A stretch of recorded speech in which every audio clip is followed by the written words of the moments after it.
салом мегӯям ба бинандаи беният азизи радиои озодӣ. Шалои Гулхоҷа ҳастам, чун ҳамеша дар ҳамин вақт, яъне соати расо 10 дар хидмати шумо, 10 дар ҷумҳурии Чех аст, шаҳри Прага, ки дафтари марказии радиои озодӣ дар ҳамин ҷо қарор дорад ва дар душанбе бошад ҳоло соати 1 аст ва ҳамроҳ бо шумо азизон дар чанд дақиқае ки дорем дар бораи сархати хабарҳои Тоҷикистону ҷаҳон ошно мешавем ва боварӣ дорам ки баъд аз тақрибан 3 соати дигар шумо бозам ба мо хоҳед пайваст дар пахши мустақими барномаи хабарии радиои озодӣ, чун мо барои шумо дар ин барнома хабару гузоришҳои зиёди тоза дорем ки мехоҳем ба саҳми шумо бирасонем. Аммо то он вақт бояд бигӯям ки дар душанбе ҳамин ҳоло нишасти достонҳои кулли кишварҳои узви Шанхай ва ҳамзамон ҳамоиши генпрокурорҳои кишварҳои муштарак бо ширкати ҳайати Эрон ҷараён дорад.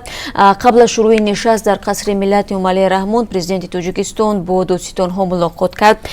Тафсилотро дар бораи ин нишаст ҳамкорони мо дар душанбе пайгирӣ мекунанд ва интизор меравад ки дар ҷараёни ин ҷаласа дар маҷмӯъ 17 масъала баррасӣ гардад.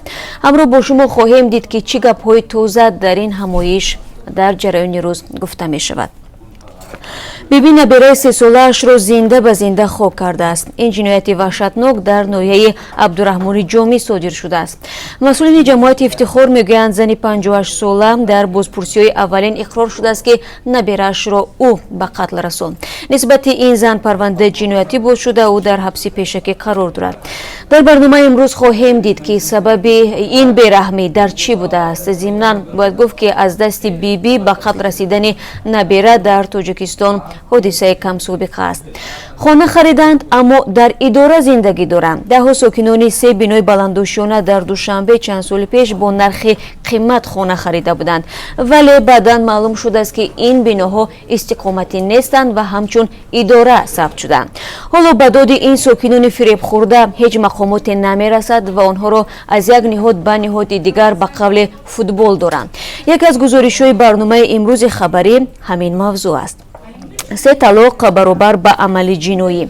Палатаи болоии парламенти яке аз кишварҳо ин санадро тасвиб кард, вале палатаи болоӣ ҳанӯз ҳам ин ташаббусро арзёбӣ дорад.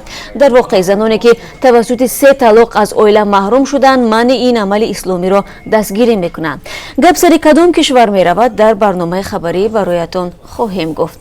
Гӯянд ё нагӯянд, маъмулан дар Тоҷикистон дар сурати ба беморӣ ба давои гирифтор шудани наздикон ва пизишкон талош мекунанд дар ин бора ба нафари бемор нагӯянд ва умеди зинда монданро аз ин фарди дардманд нагиранд. Дар ҳоле ки бархе мегӯянд дар ҳолати ошкор шудани чунин маризӣ дар ҷисмашон мехостанд табибон бидуни пинҳонкорӣ ва дилсӯзӣ аз давомнокии зиндагии онҳо барояшон хабар диҳанд.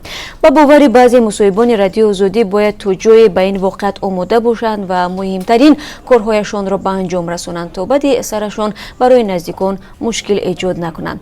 Албатта ин мавзӯи нозук аст ва ду паҳлӯ дорад. Дар ин бора баъди 3 соати дигар матлаберо пешниҳоди шумо бинандаи азиз хоҳем кард. Зимран бинанда азиз, мо ҳоло хабару гузоришҳои зиёдтар аз ин дорем ва боварӣ дорам ки то шурӯи барномаи хабарӣ ки тавре гуфтам 3 соат баъд тариқи пахши мустақим пешниҳоди шумо мешавад. Хабарҳои тозатарро пешниҳоди шумо хоҳем кард бо тафсилоти матлабҳои бештар аз ин ва итминон дорам ки дар ин барнома моро ки 15 дақиқа идома мекунад шумо чун ҳамеша ҳамроҳӣ хоҳед кард ва фикру назаратонро ҳам навиштан фаромӯш намекунед. ва агар хоҳед ки бо мо тамос бигиред, хеле осон аст. Ба сомонаи www.ozodi.org ворид шавед ва унҷо шумо метавонед дар як гӯшаи вебсайт рақами вайбер, имо ва вотсапи радиои озодиро пайдо кунед ва тариқи ҳамин рақам бемушкил метавонед барои мо хабар ва ҳар аксу наворе ки доред бифиристед. Албатта агар ин аксу навор аз худи шумо бошад, яъне муаллифашон худи шумо бошед ва ин аксу навор дар дигар расонаe ба чоп нарасида бошад, мо ҳатман инро мавриди назар мегирем ва ба бинандагони радиои озодӣ пешниҳод хоҳем кард бо умеди ҳамкории бештар ва то дидор баъд аз 3 соат дигар дар пахши мустақим.